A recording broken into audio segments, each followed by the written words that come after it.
नमस्कार दोस्तों, जय श्री कृष्णा, जय श्री काली। दोस्तों, मैं हूं आपका होस्ट फ्रेंड कुमार सत्यम। स्वागत करता हूं आपका फिर से मेरे Hindi YouTube channel Rudra meditation में। दोस्तों, कैसे हैं आप सब? उम्मीद करता हूं खुश होंगे, सुखी होंगे, संपन्न होंगे।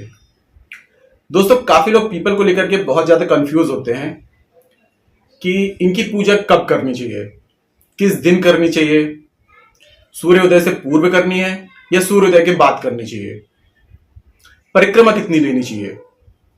तो दोस्तों, आज मैं आपको कुछ ऐसे खास टिप्स देने वाला हूं, पूरी जानकारी आपको पीपल वृक्ष के बारे में देने वाला हूं कि इसका सही नियम क्या है।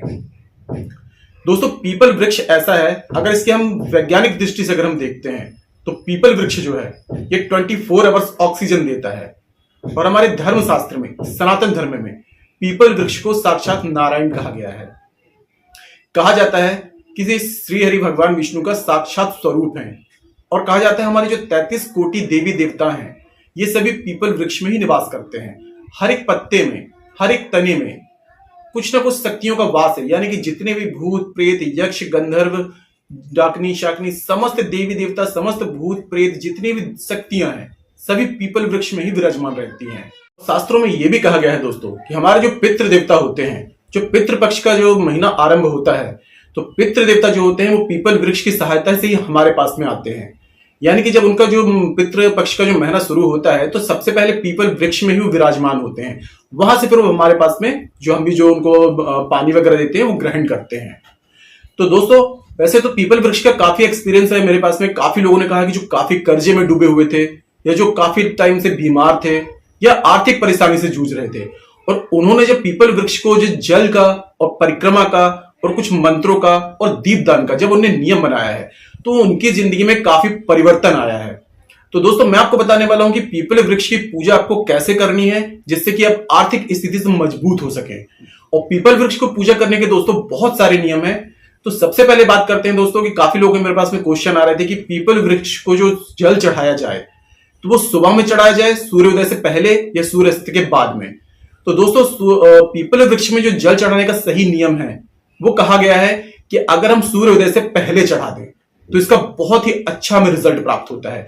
यानी कि हम सूर्योदय की यदि बाद में अगर जल चढ़ा रहे हैं तो उसमें हमें 100 में से 40% ही रिजल्ट मिलेगा। यदि हम सूर्योदय के पहले, सूर्योदय से पहले होने से पहले, यानी कि ब्रह्म मुहूर्त, आप देख सकते हैं 5 से 6 का जो टाइम होता है, ज्यादा अंधेरा भी ना हो और ज्यादा उजाला भी ना हो पाए, यानी कि सूरज की किरणें धरती तक ना पहुंच पाए, इस समय यदि पीपल देव को यदि जल चढ़ाया जाए तो दोस्तों बहुत ही आकस्मिक रूप से परिवर्तन नजर आने लगता है।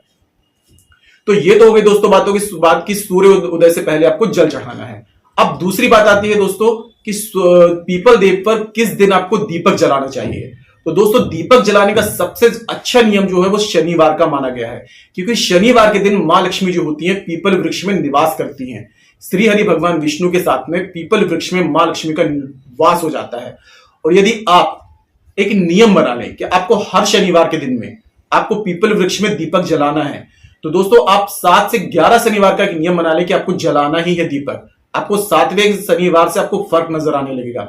अगर आपकी आर्थिक स्थिति मजबूत नहीं है, आप धन को लेकर बहुत ज्यादा परेशान हैं, आपके घर में बेवजह धन खर्च होता है, घर में बरकत नहीं है या घर धन रुकता ही नहीं है, तो इसलिए सबसे बेस्ट उपाय है कि आप पीपल वृक्ष में शनिवार के दिन में सूरज ढलने के बाद में आपको क्या करना है, आपको एक दीपक सरसों के तेल का जलाना है।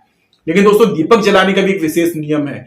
काफी लोग क्या करते हैं कि एकदम सटा के जो जड़ होती है, जो तना होता है पीपल वृक्ष का, तो उसमें एकदम सटा करके दिया जला देते हैं। तो दोस्तों, ये बहुत ही गलत नियम है।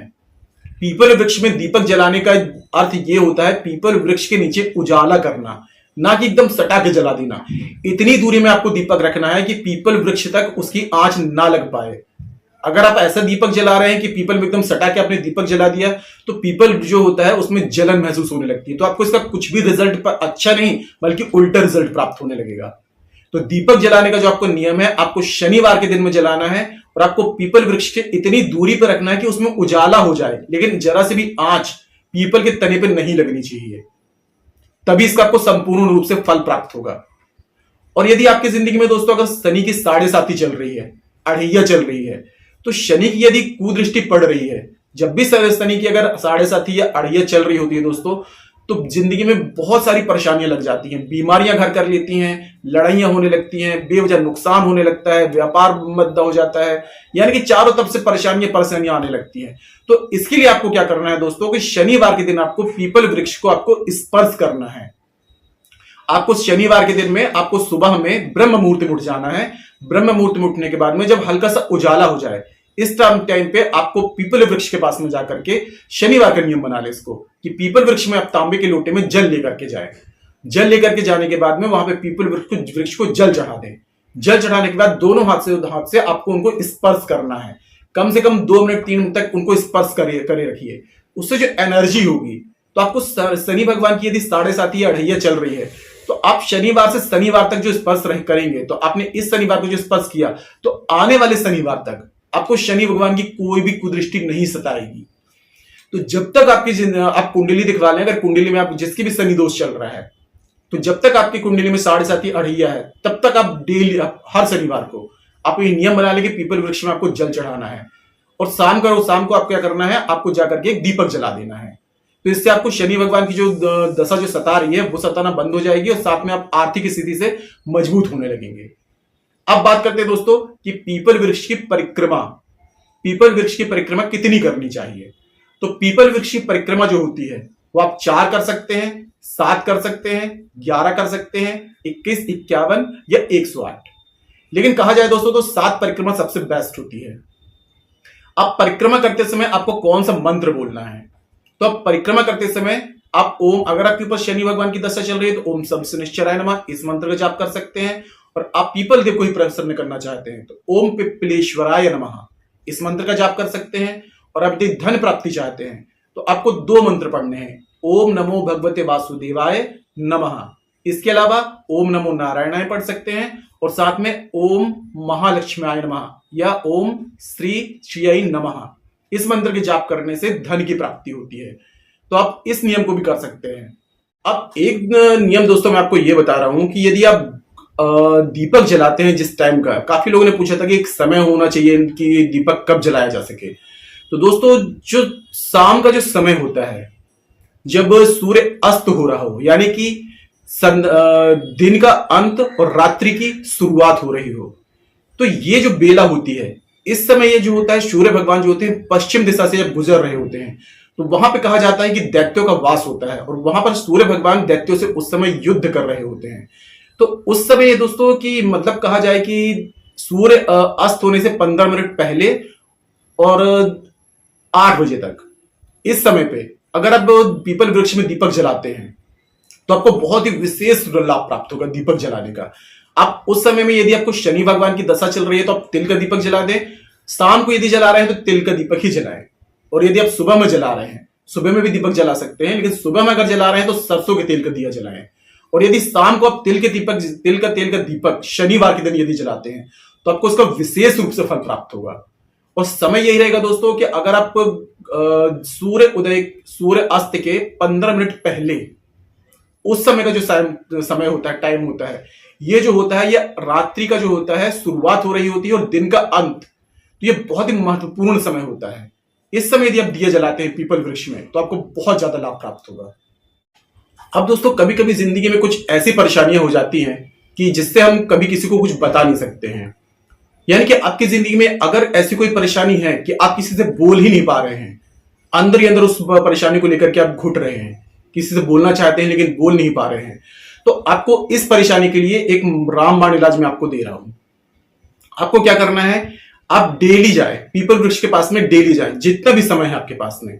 तो आपको क्या करना है, उस परेशानी को सोचते हुए कि मेरी ये परेशानी है, और आप 7 परिक्रमा कर लें या 11 परिक्रमा कर लें, 21 परिक्रमा कर लें, और अगर अच्छे आपके पास में टाइम है तो आप 108 परिक्रमा कर लें। उस परेशानी को सोचते हुए कि ये परेशानी मेरी हल हो जाए, ये सोचते हुए, और आप पीपल वृक्ष की परिक्रमा करते जाएं। और जितना भी अगर आप उसके बाद में आपके पास टाइम बचता है तो पीपल वृक्ष के पास पे नीचे बैठ कर ही ओम नमः शिवाय का जाप करते रहें। दोस्तों पीपल वृक्ष के नीचे अगर जाप किया जाता है तो इसका फल 1000 गुना ज्यादा बढ़ जाता है।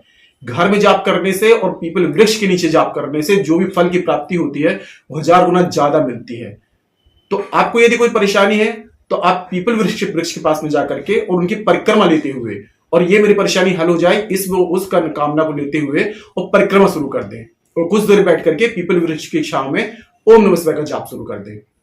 बहुत जल्द दोस्तों आपकी जो परेशानी होगी आपको हल होती हुई नजर आएगी। अब दोस्तों यदि आपको धन से संबंधित कोई परेशानी है तो आप 21 या 51 पीपल वृक्ष की परिक्रमा लेते हुए और ओम नमो नारायणाय नमः या फिर ओम लक्ष्मी नारायणाभ्याम नमः या फिर श्रीम बृजी मंत्र का आप 108 बार जाप करते हुए और परिक्रमा लेते जाएं, तो आपकी धन संबंधित कोई भी परेशानी होगी बहुत जल्दी सॉल्व हो जाएगी। आप चाहे तो दोस्तों सोमवार के दिन जाएंगे तो सोमवार के दिन भी आप परिक्रमा कर सकते हैं। और यदि आपको कर्ज से संबंधित कोई परेशानी है, आपका कर्ज बहुत ज्यादा है, तो आप मंगलवार का दिन पकड़ लिए। आप हर मंगलवार को जाएं पीपल वृक्ष में। और दोस्तों मैंने शावर मंत्र का मंगल का एक वीडियो बनाया हुआ है, आप चैनल पर चेकआउट करेंगे तो आपको मिल जाएगा। उसमें मंगल का शावर मंत्र दिया हुआ है। तो मंगल का जो शावर मंत्र है आप रात्रि समय जाएं मंगलवार के दिन और वहां पर जो शावर मंत्र है 10 बार आपको हर मंगलवार को डेली पढ़ना है। आप चाहे तो मंगलवार को पढ़ सकते हैं और मंगलवार से शुरू करके आप डेली पढ़ सकते हैं, रविवार को छोड़ करके। सिर्फ रविवार को आपको नहीं जाना है, बाकी आप प्रतिदिन जाएं और पीपल वृक्ष के नीचे बैठ करके आप मंगल का शावर मंत्र पढ़िए। आपको बहुत आकस्मिक रूप से लाभ प्राप्त होगा। आपका जो कर्जा है आपको तुरंत उसके ऐसे योग बनेंगे, आपके पास में ऐसे साधन मिलेंगे कि आपका कर्ज बहुत जल्दी समाप्त हो जाएगा। तो पीपल वृक्ष में जो इसलिए इसको इतना महत्वपूर्ण स्थान इसलिए दिया गया है कि जो पीपल वृक्ष जो होता है, अगर हम घर में किसी मंत्र को साधना कर रहे हैं, पूजा कर रहे हैं, तो उसकी सिद्धि होना जरूरी होती है। लेकिन पीपल वृक्ष जो ऐसा होता है, पीपल वृक्ष में जो होता है हमारे पितरों का निवास होता है तो और समस्त देवी देवताओं का निवास होता है। तो जब पीपल वृक्ष के नीचे आप कोई भी साधना करते हैं या कोई भी पूजा कर रहे हैं या कोई भी प्रयोग कर रहे हैं, कोई ऐसा उपाय कर रहे हैं, तो बहुत जल्दी वो फल देने वाला होता है। तो आपको यदि ऐसी कोई भी परेशानी है तो जैसे जो भी मैंने आपको प्रयोग बताए हैं आप इन प्रयोगों को करिए। और कहा जाता है कि पीपल वृक्ष के नीचे यदि भगवत गीता का पाठ किया जाए तो जन्मों जन्मों के पाप जो हैं, जो हमने किए होते हैं, बुरे कर्म किए होते हैं, वो कटना शुरू हो जाते हैं। तो पीपल वृक्ष के नीचे अगर दोस्तों कभी टाइम मिले तो कभी कभी जाकर के, या जब भी टाइम मिले तो वहां पर जाकर के भगवत गीता का पाठ आप जरूर करिए। छोटा सा पाठ होता है, ज्यादा समय नहीं लगेगा। इससे हमारे पूर्व जन्म के जो बुरे कर्म होते हैं वो कट जाते हैं और हमारी जिंदगी में बहुत अच्छा परिवर्तन आने लग जाता है। तो आज के लिए इतना ही दोस्तों। अगर जानकारी पसंद आई है तो वीडियो को लाइक कीजिए, शेयर कीजिए, साथ साथ कमेंट बॉक्स में जय श्री कृष्णा जय श्री काली जरूर लिखिए। इससे माता रानी की और दैवी कृपा आपको प्राप्त होगी। तो मिलते हैं दोस्तों नेक्स्ट वाली वीडियो में। तब तक के लिए जय श्री कृष्णा जय श्री काली। आप और आपका परिवार हमेशा स्वस्थ रहे, सुखी रहे, संपन्न रहे।